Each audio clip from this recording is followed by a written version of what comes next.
Muy buenas noches y bienvenidos, amigos y amigas.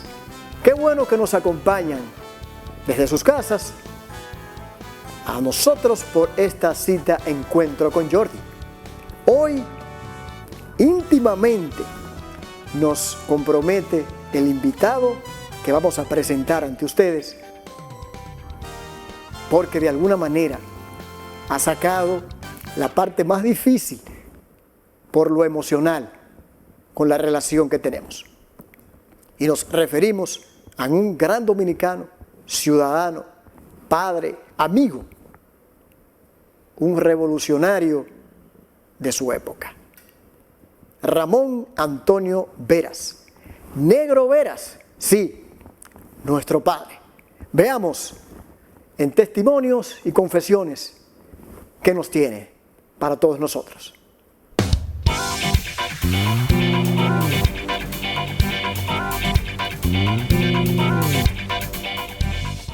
Bien, hoy sí puedo decir que estoy en mi propia casa. Papi, ¿cómo te sientes? ¿Te ánimo, Yo estoy salud? también que estoy asustado porque ante esta pandemia y mantenerme vivo es un logro. No obstante, haber padecido 5 internamientos el pasado año. Pero estoy vivo, que es un logro, partiendo de la situación que vive hoy la humanidad. Así es. Si nos evocamos a tu niñez, ¿qué podrías contarnos de cuál fue la niñez de Ramón Antonio Veras y en qué ámbito se desarrolló? Si no hubiera sido por la formación que yo adquirí en mi juventud, tal vez, quizás, quién sabe cuál hubiera sido mi comportamiento. Porque el origen social mío, el nacimiento, fue sumamente difícil, amargo, doloroso, con muchas limitaciones. Sin embargo, nada de eso lo he arrastrado. He vivido mentalmente tranquilo, con el convencimiento de que las etapas pasadas mentalmente hay que superarlas y vivir el presente. He tenido la dicha de contar con personas que pueden hablar de mí en cada coyuntura de mi existencia. Por ejemplo, tú me has preguntado de mi origen y yo digo, en Santiago conoce mi origen, Chilote Llenas. ¿Por qué? Nos criamos juntos, fuimos vecinos,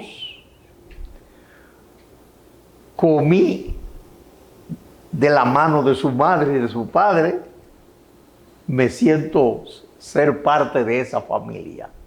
O sea que si aquí alguien quiere saber cuál fue el origen social, dónde vivía Negro Vera cuando era niño. ¿Dónde vivía? Yo vivía donde hoy está en Santiago, el local del Partido Reformista. Ahí había un hoyo. Al lado del cementerio. Al lado del cementerio. Eso era un hoyo y por el frente le pasaba una cañada. Ahí nací yo. Eso es ya entrando a Pueblo Nuevo. Pueblo Nuevo quedaba detrás. Detrás. Claro. Eso luego fue la parte del frente del Congo. Claro. Yo nací ahí, frente a una cañada en un hoyo. ¿Cuántos hermanos? Hermano, somos por todos 5. 3 hembras y 2 varones. Una vida sumamente dura, comiendo a veces. Basta con decirte que para mi madre poder vivir ahí fue necesario que prácticamente le alquilara el seno al nieto del dueño de la casa para que nos dejaran vivir ahí. Wow. Mi mamá estaba recientemente parida de mi hermana, Monina, y daba mucha leche. Y el dueño de un rancho que quedaba ahí tenía un nieto que su madre no daba leche. No daba leche. Y para que mamá le diera la teta, nos dejaron vivir ahí con el agravante de que después que el muchacho no quiso la teta, el dueño de la casa nos sacó de la casa. Ajá. O sea, que no fue agradecido. O sea, eso forma parte de la vida. Cuando yo me veo hoy, Jordi, teniendo la posibilidad de usar la camisa que yo quiera, nueva, Sí. y los zapatos nuevos que yo quiera, y yo saber que en mi niñez nunca me puse una ropa nueva. Mi madre lavaba y planchaba en algunas casas de Santiago. Y la ropa que dejaban los niños de esa casa, esa era la que yo usaba. Yo recuerdo siempre, mi mamá lavaba y planchaba en la casa de la familia de Coquito. De Miguel, Miguel Coco. El hijo de tiempo, que era de aduanas. El de aduana. Ahí mi mamá lavaba y planchaba. Y la ropa que dejaba, no Coquito, no Miguel el hermano. Esa era la ropa desechada que yo usaba. Pero para por mí eso, yo por, era la feliz. por eso la afición suya, la afición tuya por las camisas. Yo la camisa, hoy, la camisa yo la disfruto.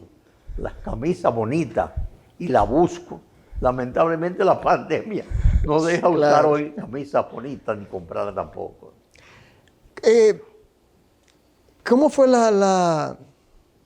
Pero siempre te digo, Jordi, siempre descansé la vida en que yo creía que estudiando y trabajando yo podía salir adelante. Tú te supones, Jordi, lo que es en la década del 40, yo moverme por la calle del Sol con una caja de limpiabota en la tarde y un paquete de periódico debajo del brazo por la mañana vendiéndolo. Y hoy, yo moverme por la calle del Sol en un carro 0 millas. Claro, Por eso es que yo digo que la vida me ha dado más que lo que yo le pedí.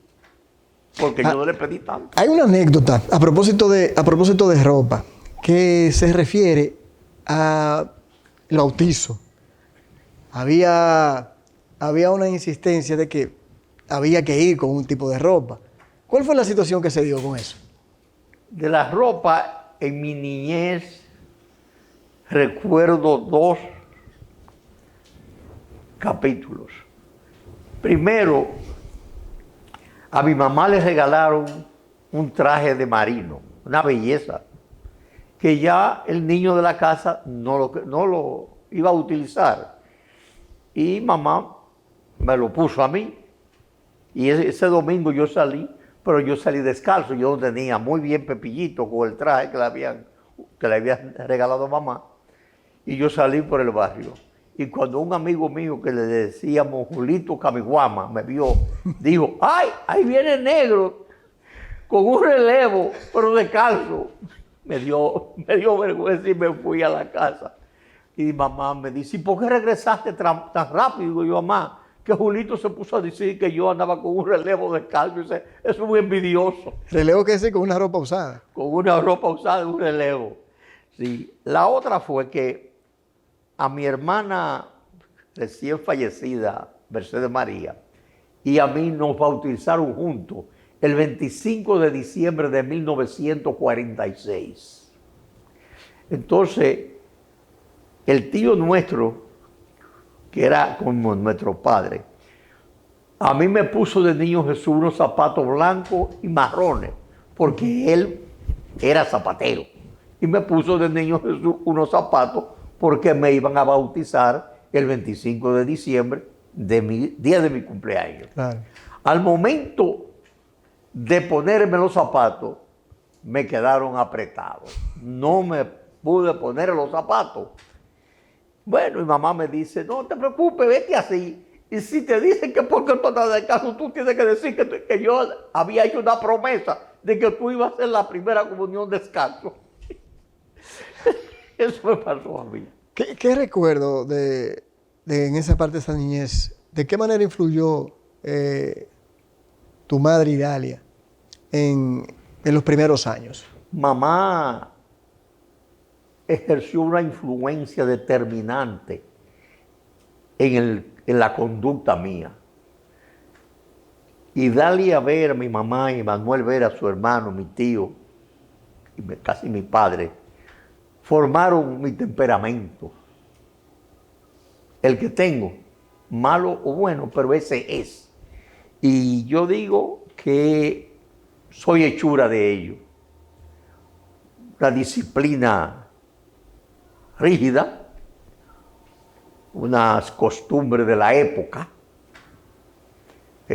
Tengo palabras que nunca le he olvidado.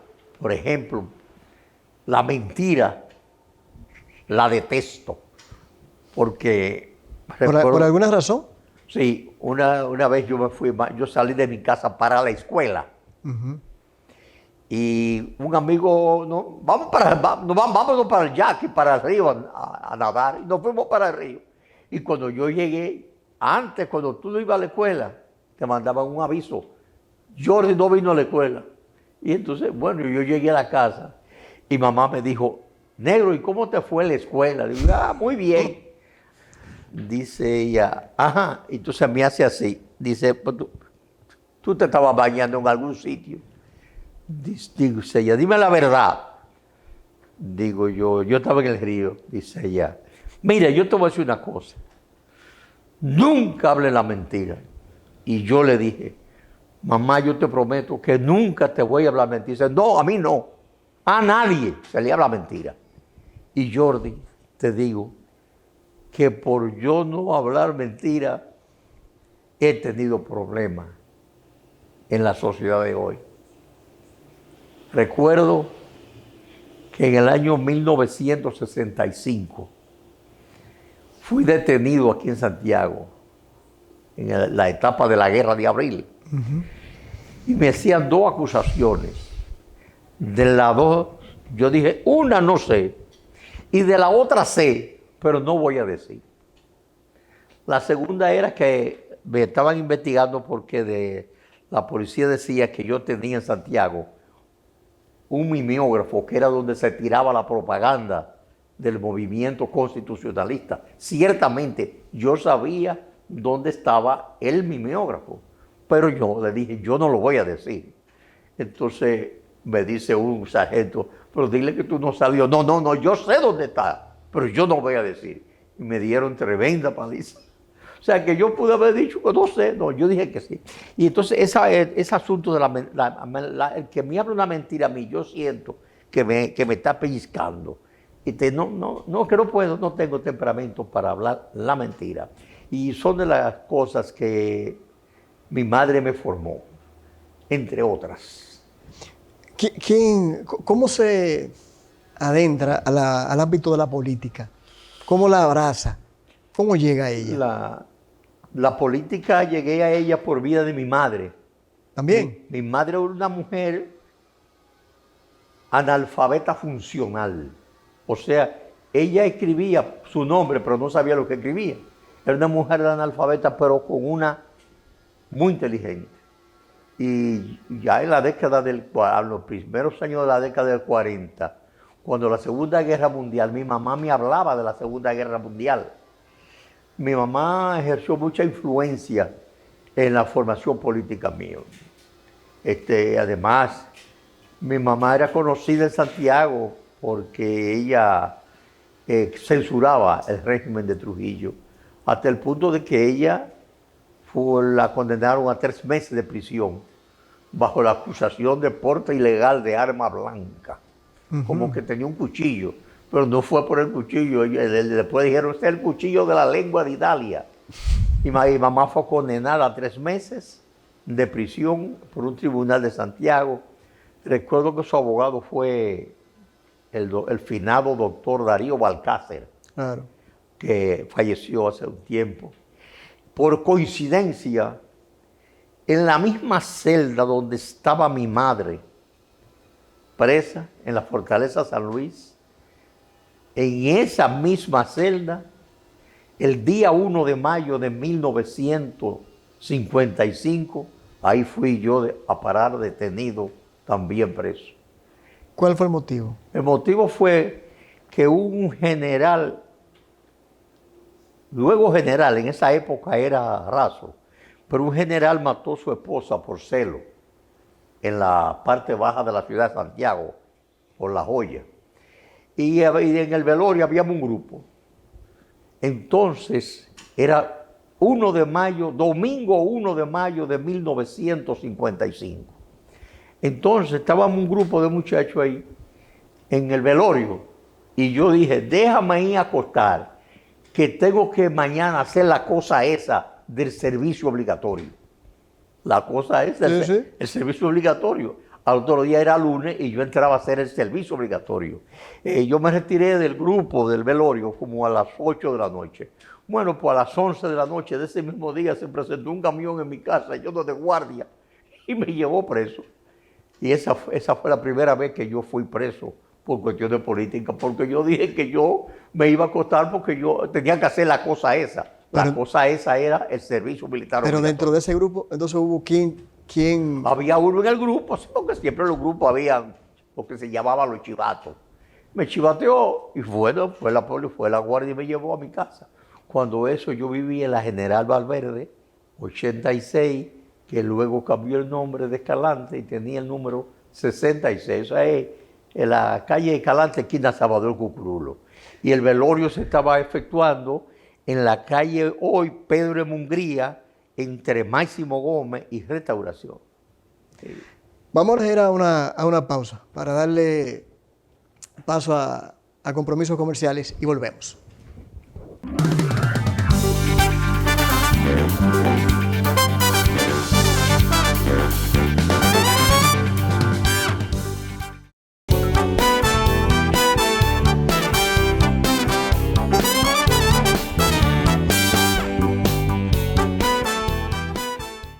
Volviendo a la parte, me quedé pensando, uno habla de la época de Trujillo y sabe que era la tiranía.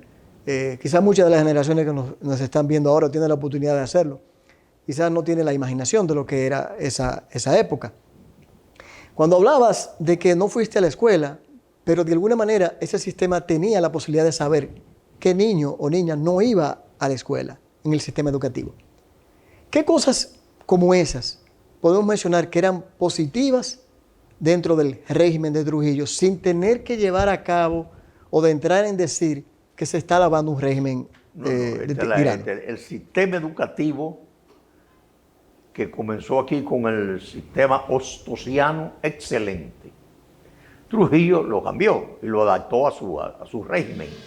Pero el recuerdo que tengo del sistema educativo de la época de mi niñez es excelente, con profesores brillantes, amorosos, de buena formación, con muchas condiciones humanas, con una calidez completa. O sea, la escuela era la prolongación de tu casa. ¿Qué ha pasado? Que no ya en referencia al aspecto político, sino qué ha pasado entonces en esta parte social de la sociedad dominicana. No, entre esa época, que es la tuya, y la que hoy tenemos. Son dos épocas diferentes. enmarcada en dos modelos económico y social totalmente opuestos. La sociedad dominicana de hoy y la de ayer no se pueden comparar. La conducta del ciudadano pasado no es la del presente. La sociedad dominicana de hoy ha entrado en una etapa de descomposición en el orden ético, moral, social, etc. Son dos sociedades completamente ¿Cuáles serían diferentes. ¿Cuáles serían las causas? Quizás una deuda histórica a nivel del fenómeno de la corrupción, impunidad, mal ejemplo. La formación educativa, las costumbres, la economía, las ideas sociales, todo eso influye. Ya la escuela de hoy no es la de ayer, la formación no es la misma. Ya no se le reclama al ciudadano la formación cívica, la conducta ciudadana, no se le reclama el comportamiento de ayer al hombre, a la mujer. Es una sociedad totalmente distinta. Y el hombre de hoy, la mujer de hoy, no son los mismos de ayer. No es que el de ayer sea mejor ni peor, sino de conducta diferente. Y eso se ve aquí, hoy en la República Dominicana, en el medio social están presentes diferentes generaciones que actúan, se comportan de manera distintas, una frente a la otra, en la palabra dada, en los ofrecimientos, en la forma de proceder, en el trato. Todo eso ha cambiado, pero esa es la realidad, lamentablemente. La sociedad dominicana de hoy está en una etapa de descomposición ética y moral y social, y cada día más agrietada, que se manifiesta en la familia y en la sociedad entera. ¿Qué solución le podemos ver? En los marcos de este ordenamiento económico y social no hay solución, porque la conducta, las normas de esta sociedad están regidas por el mismo sistema. El sistema es que determina el comportamiento de la sociedad. Una sociedad es una expresión de las ideas que genera esa sociedad. Y la sociedad dominicana de hoy está generando ideas que para otros pueden ser excelentes, pero para mi generación y para muchas personas son nefastas. ¿Cómo nos puede explicar, o cómo nos puedes explicar el hecho de que ya saliendo de la niñez te vinculas a la política desde joven, como ya dijiste, por la motivación de tu madre? ¿Cómo abrazas entonces la profesión? ¿Cómo llevas la política con la profesión de abogados? Antes, si tú tenías la idea de ser ingeniero, tenías que hacerte bachiller en ciencias físicas y matemáticas. Si tú pensabas ser abogado, tenías que estudiar ciencias sociales. Y si querías ser médico, tenías que estudiar ciencias naturales. O sea, uno de los tres. Yo tenía la posibilidad de ser médico, ingeniero o abogado, porque en mi época yo hice los 3 bachilleratos, que no era común. De cada 1000 lo hacía un estudiante, hacía los 3 bachilleratos. Pero yo me vi en la necesidad de estudiar de hacer los 3 bachilleratos, porque no tenía posibilidad económica de ir a la única universidad que existía en el país. Entonces, para no perder el tiempo, me hice mecanógrafo, contador mercantil, taquígrafo, bachiller en ciencias físicas y matemáticas, bachiller en ciencias físicas y naturales y bachiller en ciencias sociales. Entonces, cuando tuve la posibilidad económica, me trasladé a la capital y comencé a estudiar Derecho. Lamentablemente, el primer año de la universidad se me acabó el dinerito que llevé, pero por mis calificaciones y mi condición económica, tuve derecho a una beca, que la mantuve hasta que salí de la universidad, pero, ojo, para mantener la beca tenía que tener un promedio sobre 90, y el mío nunca bajó de 97. Mi promedio en la universidad siempre fue 97, y así me gradué.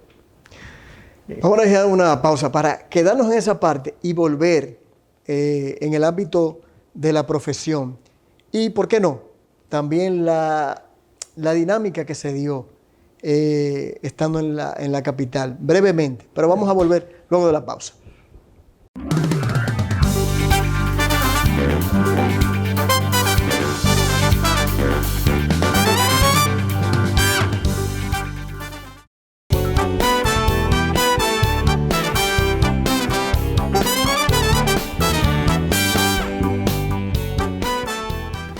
Papi, nos quedamos en la parte de la capital.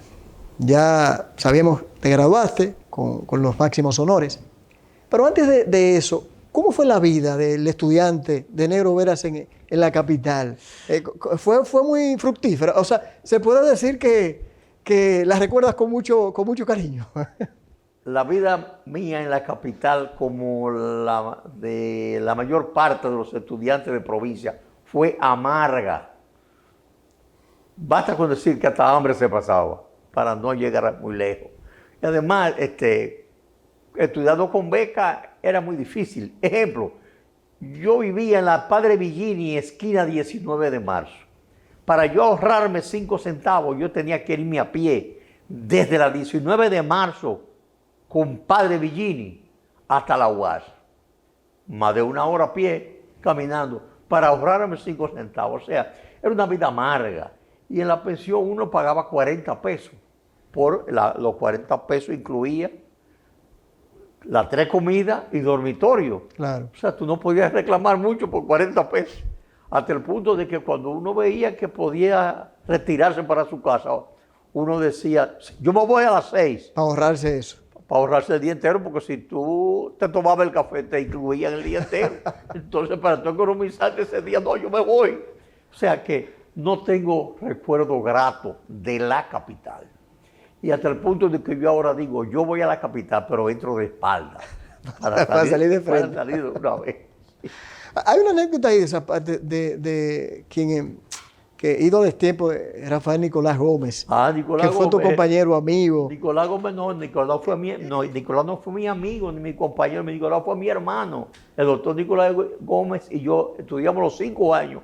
No solamente en el mismo curso, sino él viviendo en la misma habitación, compartiendo cama con cama. Y estuvieron siempre compartiendo las pensiones. No, cama con cama. O sea que Nicolás y yo, lamentablemente se me fue mi hermano Nicolás. Pero hay una anécdota de él a propósito de eso, de cómo se ahorraba cada centavo. Ustedes se iban para Santiago. Y si ustedes se tomaban el café, pues ya le cobraban. Nosotros estábamos viviendo en el año 64. Sí. Nosotros estábamos viviendo en la 19 de marzo 54, casi entre el Conde y la Mercedes, por ahí, en la 19 de marzo. Bueno, entonces Nicolás decidió, yo me voy para Santiago mañana. Pidió el carro, bueno, y el carro lo está esperando, Nicolás va bajando.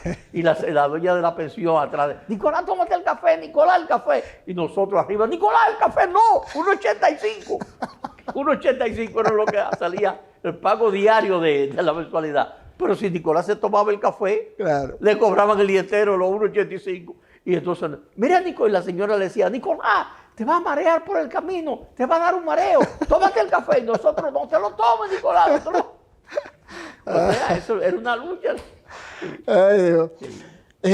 Ya saliendo del ámbito del estudiantado, de lo que fue esa parte de la vida.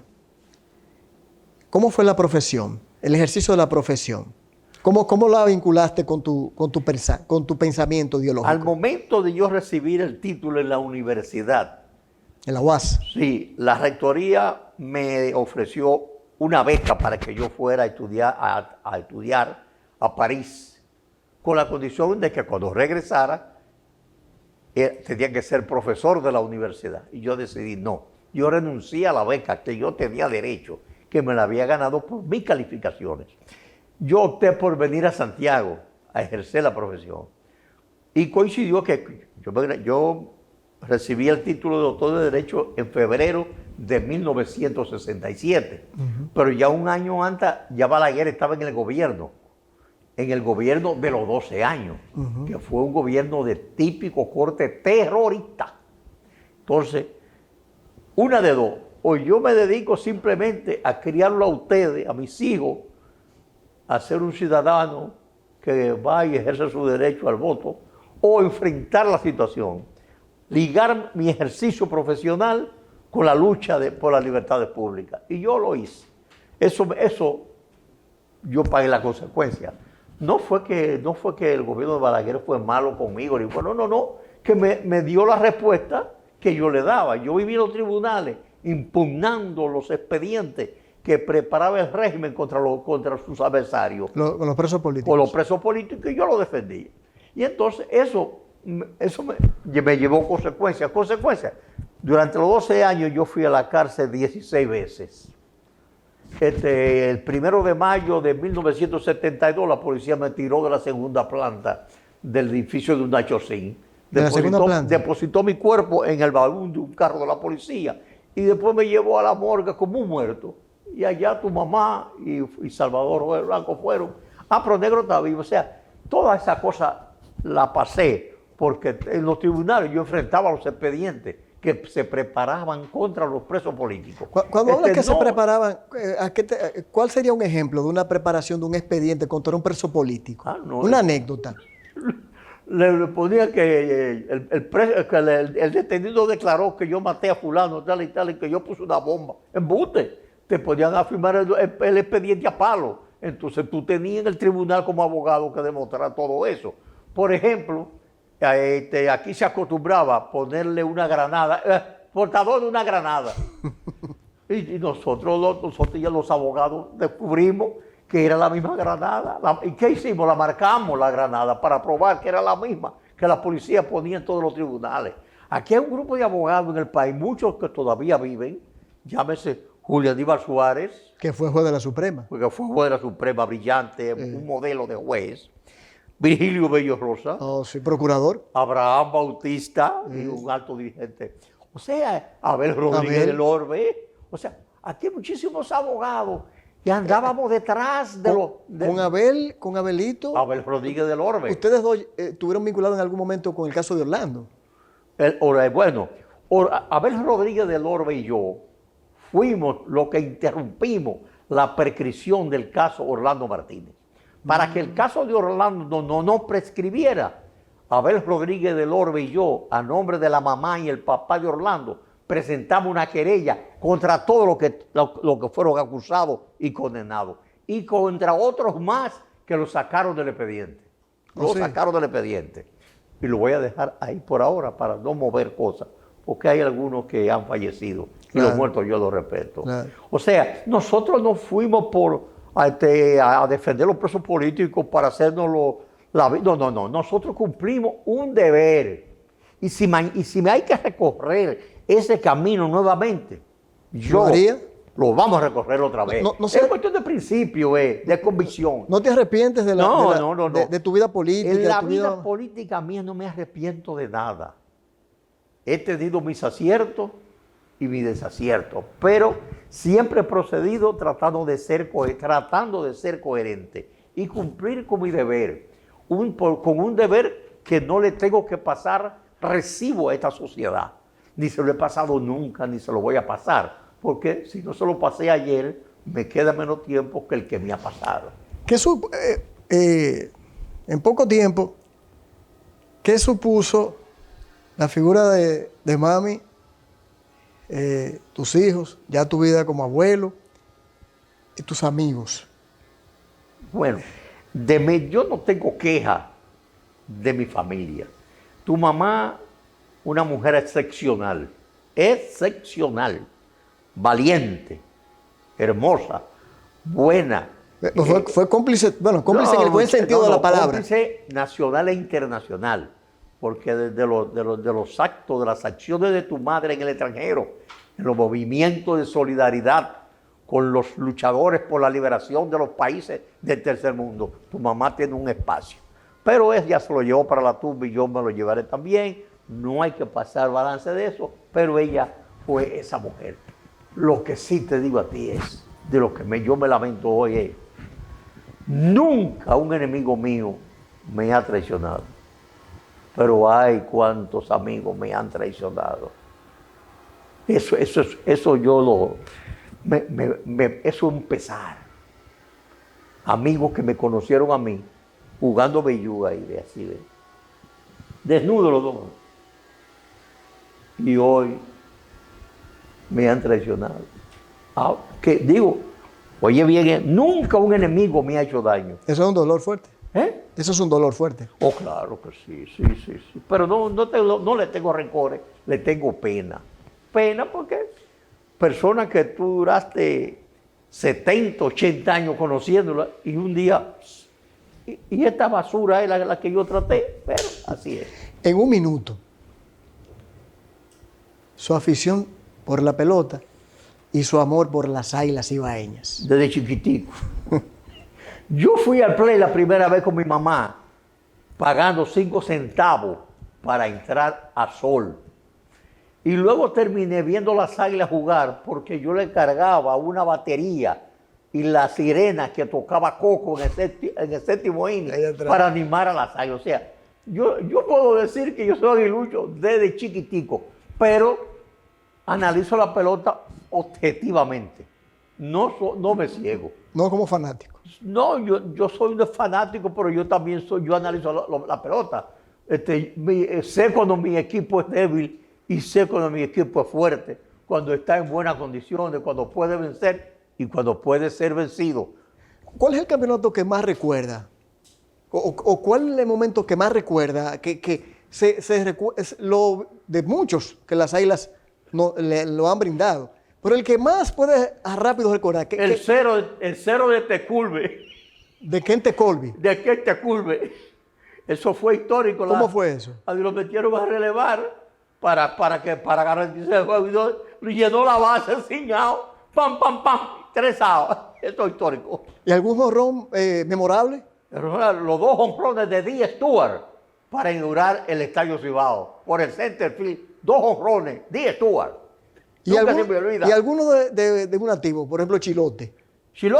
A Chilote lo vi yo darle 3 jonrones en San Pedro de Macorís, entre ellos a Jay Richard, un señor corpulento de unos 7 pies.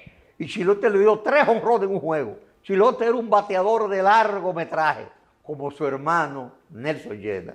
Y finalmente, ¿qué le evoca Miguel Guelo Diloné? Diloné cambió la pelota dominicana, sacó la ficción del batazo largo por el juego pequeño. Para mí, Miguel Guelo Diloné es el pelotero más electrizante que ha tenido la pelota en la República Dominicana en toda su historia. Y tengo la satisfacción de que el día que a Miguel Guelo Diloné le retiraron el número 1, el fanático que le correspondió hablar fue a mí y lo hice con mucho gusto. Bueno. La verdad que ha sido una gran satisfacción esta primera parte de la entrevista que hemos tenido de esta semana. Quedan algunos temas importantes, de fechas importantes, que ya lo trataremos en una segunda parte, precisamente hablando contigo. Pero en esto me quedo con muchas reflexiones y yo estoy seguro que mucha gente también así lo hará. Así que agradezco esta primera parte y nos vemos para la segunda. Prometido.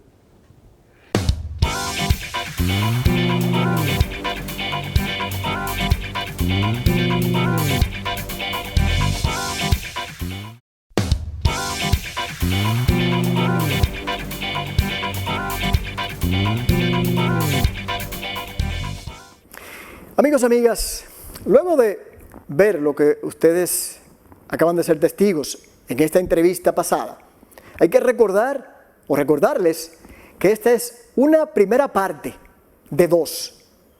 Eso quiere decir que con Dios delante, la semana que viene, tenemos una segunda entrega con el doctor Ramón Antonio Veras. Que no nos quedamos ahí. Hay otra parte que ustedes serán testigos. Ya en la parte del comentario, en pensándolo bien, es necesario resaltar en un momento como el actual, en el que ha sido como si fuera una pesadilla o un sueño del cual no hemos podido despertar, cuando nos referimos al ámbito de la pandemia. Y hay una parte positiva, y eso nos enseña lo que vamos a comentar ahora, que dentro de algo malo, algo quizás que nos ha golpeado a cada uno en una forma distinta, pero ha sido una verdadera prueba para cada quien, se puede sacar lo positivo, algo bueno, o muchas cosas. Pero en este caso, yo creo que es una parte que es común en beneficio a todos. Y nos llena también de mucho orgullo, satisfacción, y es una muestra de lo que somos capaces cuando nos unimos en base a la solidaridad. Nos referimos a lo que ha ofrecido en esta misma semana el Banco Central en su informe, indicando que en el pasado año 2020, por primera vez desde hace 10 años, las remesas que envían nuestros dominicanos desde el extranjero ha superado en un 16% a el año 2019. Y tenía toda esa década que no ocurría. Más de 2.800 millones de pesos fueron enviados por nuestros compatriotas para otorgarlo a sus familiares, seres queridos, amigos. Eso tiene que resaltarse, porque en un momento como fue el 2020, y todavía tenemos la secuela al inicio de este, hubo carencias, hubo dificultades, no tanto en el país, sino a nivel mundial. En cada uno de esas naciones donde hay un dominicano, alguien prefirió compartir el pan, compartir el beneficio, la ganancia, lo recibido con los que estamos aquí. Eso es loable. Eso es una muestra de que cuando un ser humano o un pueblo se empeña en la solidaridad, envía y con ello resalta un gran mensaje, un gran ejemplo. Qué bueno, dominicanos nuestros en el extranjero, porque con ese mensaje nos resaltan, nos motivan, nos dicen que a pesar de todo lo vivido, hay esperanza, que a pesar de todo lo transitado, se puede, que a pesar de toda la afectación, no nos evita que podamos escalar un peldaño más y saber que a pesar de todas las cosas oscuras que podemos ver en ciertos seres humanos, no solamente a nivel nacional, sino internacional, sobrepasa los grandes corazones. Cuando gente bondadosa, gente buena, de gran corazón, de gran espíritu, que no se olvidan de la gente que tienen aquí. Qué bueno, dominicanos, que podamos recibir de ustedes ese gesto. Y es digno de ser aplaudido y de ser mencionado y recordado. Es una manera como de decir, empecemos el año con buenas noticias, aunque todavía sigamos enfrentando esta pandemia. Y eso fue una muestra con la sola pequeña apertura que hubo principalmente en los Estados Unidos de Norteamérica, donde residen una gran cantidad de dominicanos y dominicanas, pues permitió que esa pequeña apertura y ese pequeño crecimiento en el empleo y también de ayuda muchos se desprendieran de una parte para compartirlo con los nuestros aquí. Resaltado, y un aplauso para ustedes, dominicanos y dominicanas del extranjero. También no quiero dejar de apuntalar en esta parte de los comentarios algo que debe preocuparnos. Si bien se ha aplaudido porque de quien se trata, en el caso de la persona del presidente Donald Trump, cuando hemos conocido que la red social Twitter le había cerrado, basado en los comentarios que él había hecho y las situaciones que se dieron en el Capitolio, mucha gente se alegró. Muchos incluso le dieron el visto bueno. Pero hay una parte que deberíamos pensar y reflexionar al paso. Lo vemos bien porque es a Donald Trump que se ha ganado esa reacción, no solamente de una parte del pueblo norteamericano. Y ojo, hay que recordar que otra parte en mayoría votó por él. Ahora bien, a nivel mundial, quizás todos estuvimos en parte y vimos incluso con beneplácito el hecho de que esa red social se le fuera cerrada en su momento. Pero deberíamos pensar hasta dónde la libre expresión debe ser coartada por una empresa privada. Hoy es Donald Trump, mañana puede ser cualquier individuo, ciudadano o ciudadana de un país que quiera denunciar algún hecho que ataca no solamente a esa persona, sino a los ciudadanos de una nación cualquiera que fuere, o que se quisiera quizás enfrentar un poder económico, militar, social, cualquier fuere. Tendría también esa empresa u otra que manejan las redes sociales la posibilidad de cercenar, la posibilidad de cerrar la libertad de expresión. Olvidémonos de que era Trump y pensemos en otra realidad como la que estamos planteando. No estaría bien que un poder de esa naturaleza lo pueda estar dominando un empresariado.